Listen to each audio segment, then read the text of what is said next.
Wladimir Klitschko was one of the most dominant champions in heavyweight history. The Ukrainian fighter controlled the division from 2006 to 2015 and retired in the top 3 heavyweights of all time for title defences, successfully defending his world titles on 18 occasions. However, like every fighter in history, he isn't without his faults, and there's plenty of criticism of him as a fighter and the era that he fought in. So let's dive into his career and answer the ultimate question: how good is Dr. Steelhammer Wladimir Klitschko actually?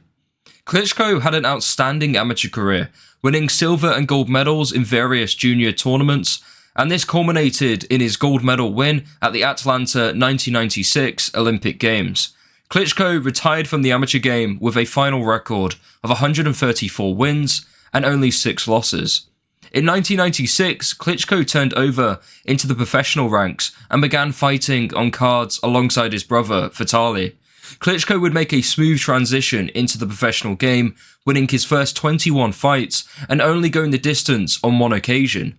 He was passing the eye test and living up to all the hype surrounding his name following the Olympics.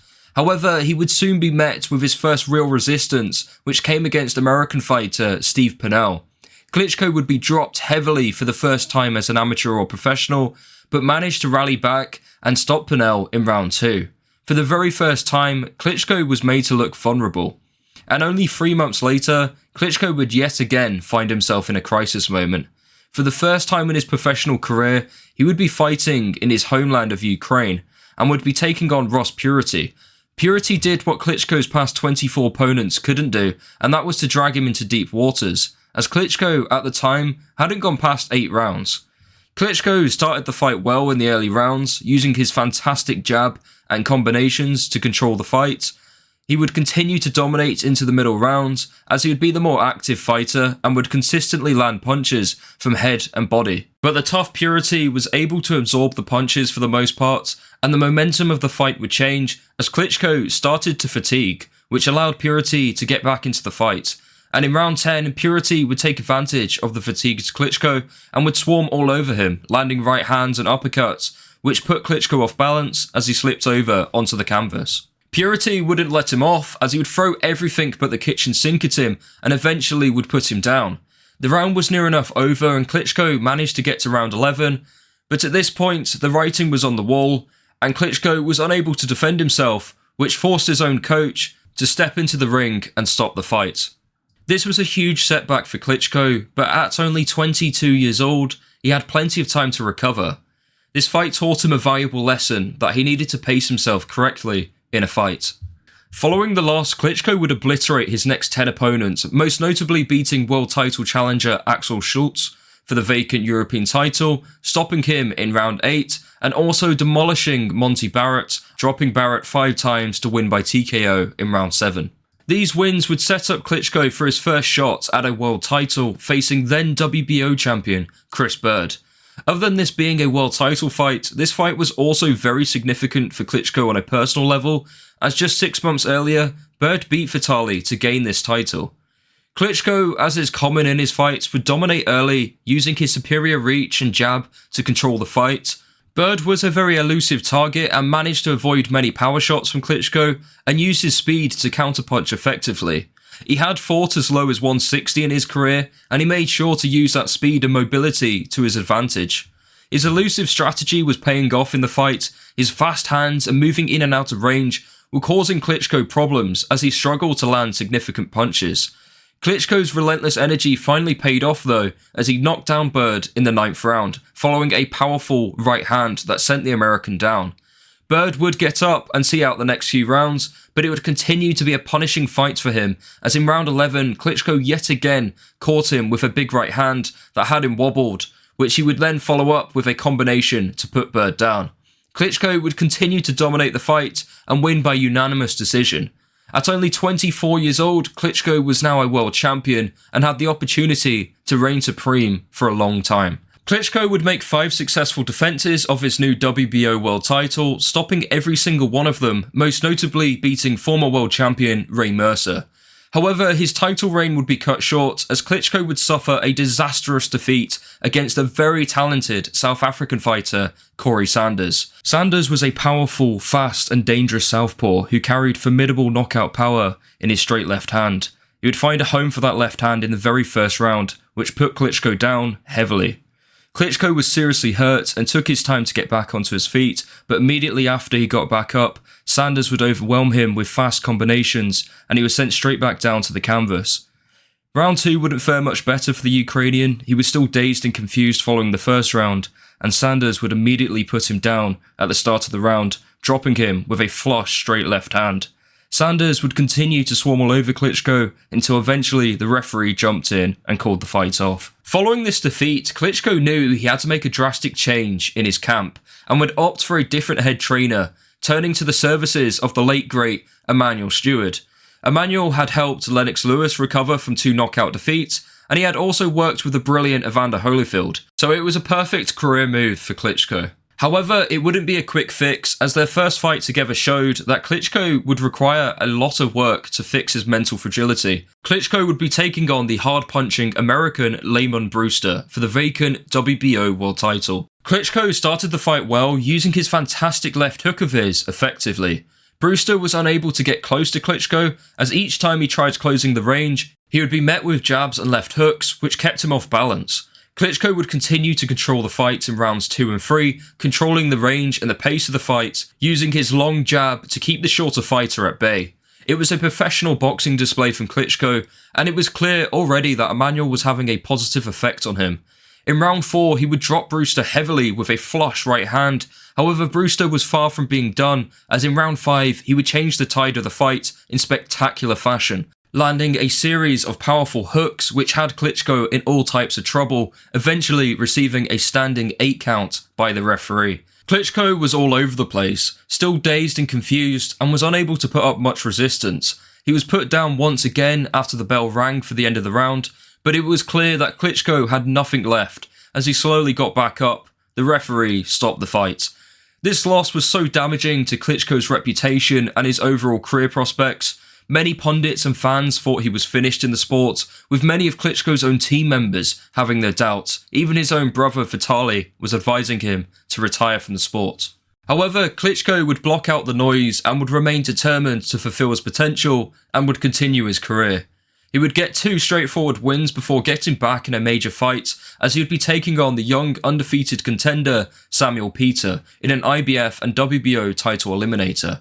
Peter was coming into the fight having stopped 21 out of his 24 opponents and would ensure Klitschko would feel his power too, as Klitschko would be dropped 3 times in the fight.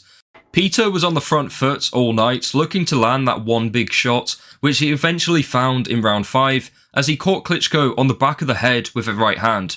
He would put Klitschko down once again in the round, but it shouldn't have been counted as Peter essentially pushed Klitschko down. In round 10, Peter landed a big overhand right, which had Klitschko hurt, and on the retreat, Peter continued to walk him down and landed another right hand, which put Klitschko down. Despite being dropped 3 times, Klitschko still remained determined to keep going and would box to a points decision victory, proving to many doubters that his career wasn't over. Had he lost that fight, it could have been curtains on his career, but this fight was a key turning point for Klitschko. And in 2006, he would get the opportunity to become a 2-time world champion, facing off against a familiar face in Chris Bird. Bird became the IBF world champion when he beat Evander Holyfield on points in 2002 and had made multiple defences of his belt prior to the second meeting with Klitschko. This was a signature Wladimir Klitschko performance. He executed the game plan of Emanuel Steward perfectly. He used his long jab to keep Bird at a distance and then would throw out his right hand, a style he would become synonymous with. And in round 5, he would find that big power shot. He would circle around Bird, moving him into position, and eventually would detonate his right hand, which dropped the American. Klitschko was simply outclassing Bird. He was too fast, too accurate, and too powerful. In round 7, after a series of right hands, Bird was put down once again, and this time for good. Klitschko would once again become world champion, and would also make history, as for the first time, 2 brothers would hold heavyweight belts at the exact same time. This marked the beginning of Klitschko's 9-year-long reign over the heavyweight division. In 2007, Klitschko would be taking on old foe Layman Brewster. In this fight, Klitschko showed how far he had progressed as a fighter since that painful loss back in 2004. He would batter Brewster for the entire fight, dominated most of the action with his strong left jab, and after 6 rounds of punishment, Brewster and his team had enough and opted out of the fight. The following year, Klitschko would add the WBO world title to his collection when he outclassed Russian fighter Zoltan Ibragimov over 12 rounds. Over the next few years, Klitschko would maintain a tight grip on his world titles, dispatching of every contender put his way, beating the likes of former 2-time world champion Hasim Rahman and former WBC champion Samuel Peter for the second time. Now, to be objective, this period really does highlight the lack of quality and depth in the heavyweight division at the time, but Klitschko beat who was put in front of him, and that's all you can do. Thankfully, some life was put back in the heavyweight division as former unified cruiserweight world champion David Haye made plenty of noise since his permanent move up to heavyweight in 2008. The fight between Klitschko and Haye was meant to happen back in 2009, however Haye pulled out shortly before the fight due to an injury, but the two would eventually collide in 2011 in front of 45,000 fans in Hamburg, Germany. Haye came into the fight full of confidence, predicting the fight would be over in round 6. However, the reality was much more disappointing as Haye struggled to adapt to the style of Klitschko. The early rounds were cagey, with not much to split the two. Haye was looking for an opening to explode, while Klitschko would look to pressure Haye with his jab. Each time Haye did look to come forward, his attacks would fall short, and Klitschko was beginning to enter his groove as the fight was progressing. He was dominating with his long jab and using his speed and balance to ensure he would not be overwhelmed by the faster and more explosive Haye.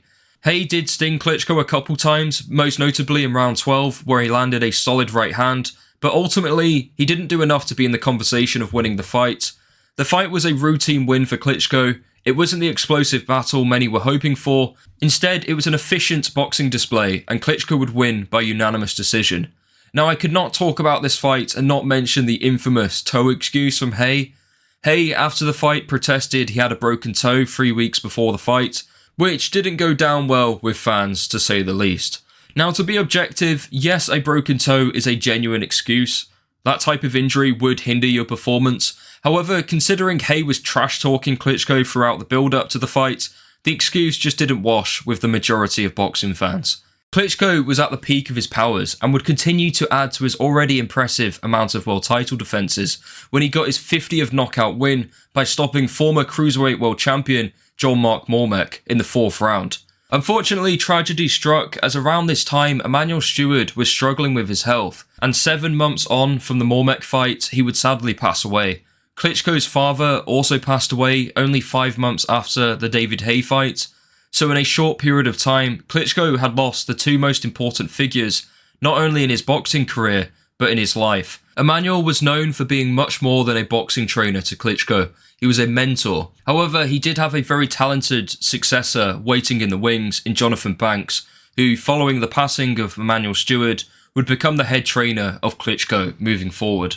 In 2013, Klitschko would take on the undefeated Alexander Povetkin. This fight was memorable for the sheer amount of holding and leaning that Klitschko did in this fight, which, to be honest, was genuinely disgraceful. And I'm not saying that Povetkin was absolutely perfect in the fight either. He had his part to play. But it has to be said, this was way over the top, and it was facilitated by the atrocious refereeing performance. Klitschko did have a point deducted in round 11 following a shove on Povetkin, but it was too little too late as the referee needed to take hold of that situation early on. Povetkin tried his best to win the fight, but ultimately he wasn't good enough. He was put down 4 times in the fight, with 3 of them coming in round 7 alone, but showed plenty of heart and toughness to survive. After 12 rounds of a complete farce of a fight, Klitschko would win by unanimous decision. Klitschko would then put on, in my opinion, one of the best performances of his entire career when he obliterated the number 1 rated contender, Kubrat Pulev. Pulev started the fight aggressively, however Klitschko would strike first, leaping into range and landed a fantastic left hook which put Pulev down. Pulev got back up and was immediately knocked down once more, as he showed no defence at all as Klitschko came at him. The left hook of Klitschko was the key weapon in the fight, sometimes setting it up with his jab or with a right hand, and it continued to prove successful as he would get 2 more knockdowns in the fight eventually stopping Pulev in round 5. Pulev, although way out of his depth, turned up to fight and he came to win. And in fairness, he did land his own shots here and there, landing some combinations, but overall, he was outclassed. Klitschko would make his 18th consecutive defense of his world title, winning a unanimous decision against American contender Bryant Jennings. Not a terrific performance from Klitschko by any means, but he got the job done. Also, shout out to Bryant Jennings because he actually only started boxing 6 years prior to this fight, and he managed to take such a dominant champion the full distance. Klitschko was getting even closer to making heavyweight history. He was only behind the likes of Larry Holmes and Joe Louis for overall title defences, and to close that gap, he would need to get past a fighter that was like no one he had faced before. Yeah, man. Stay humble, yo. You keep it real, man. Enter Tyson Fury, a 6'9", fast and agile heavyweight who can box effectively on the front and back foot and possesses a very awkward style. It would be a unique test for Klitschko, who hadn't experienced anyone quite like Fury.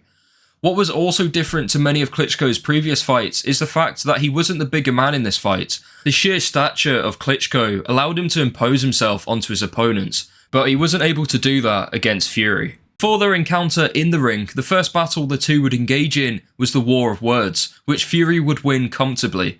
Fury, as is his nature, was very unpredictable and hard to read throughout the build-up. His sole aim of trying to unsettle the champion seemed to have paid off on fight night. Although Klitschko was very stoic, you could start to tell the erratic behaviour from Fury was slowly but surely getting to him. On the 28th of November 2015 in Dusseldorf, Germany, Tyson Fury would pull off one of the most significant wins in recent heavyweight history, ending what was nearly 10 years of utter dominance from Klitschko.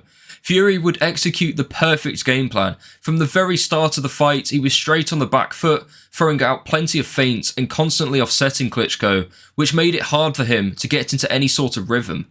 Fury was able to do what Klitschko did to so many of his opponents, and that was to use his long reach, which managed to keep Klitschko at bay for the majority of the fight, and he would consistently switch stances from southpaw to orthodox, which kept Klitschko confused throughout the fight. Klitschko's famous right hand was nullified for the entire fight, and what was particularly concerning was that he looked hesitant to throw at times. The best champions in the history of the sport have an ability to, when things aren't going their way in a fight, bring their opponents into a dogfight, but that wasn't the case with Klitschko. Whether that's an issue with lacking heart or lacking fighter instinct, I don't know.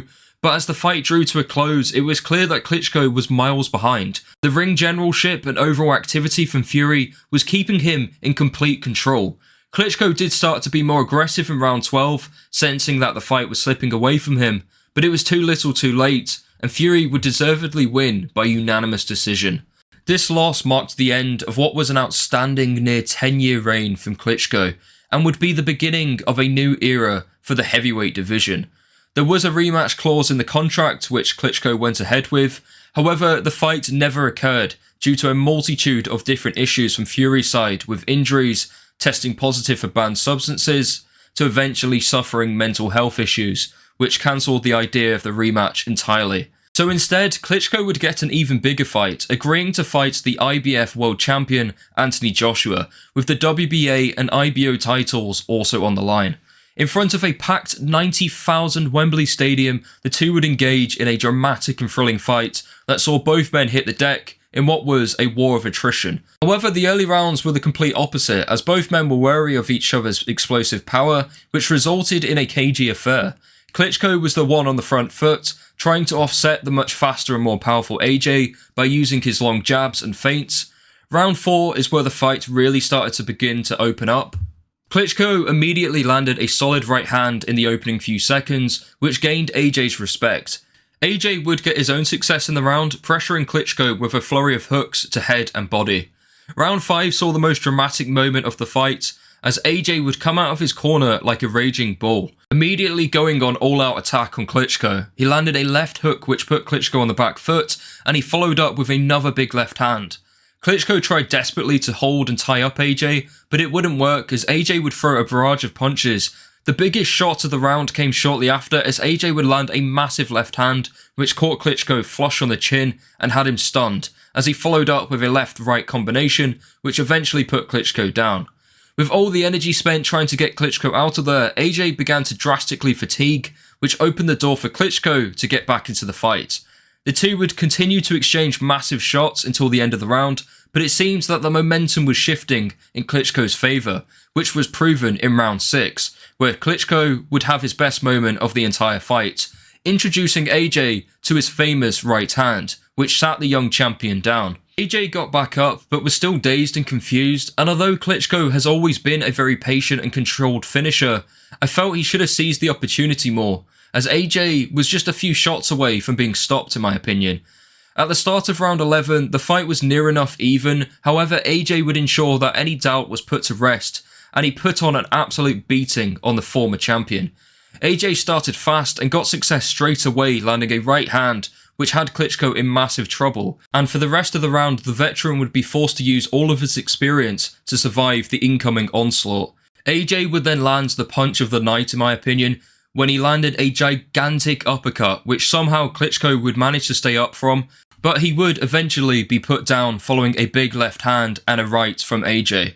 Klitschko would bravely get up, showing plenty of heart and courage, something many have criticised him for in the past for not showing, and he would be straight back into the fire as the hungry young champion and AJ would move in for the kill and would put together a fast and powerful combination which put Klitschko down once again. Klitschko again got back up like a true warrior and fought on, but the writing was on the wall, as AJ would back up Klitschko into the corner where he would unload a bunch of unanswered shots which forced the referee to step in and stop the fight.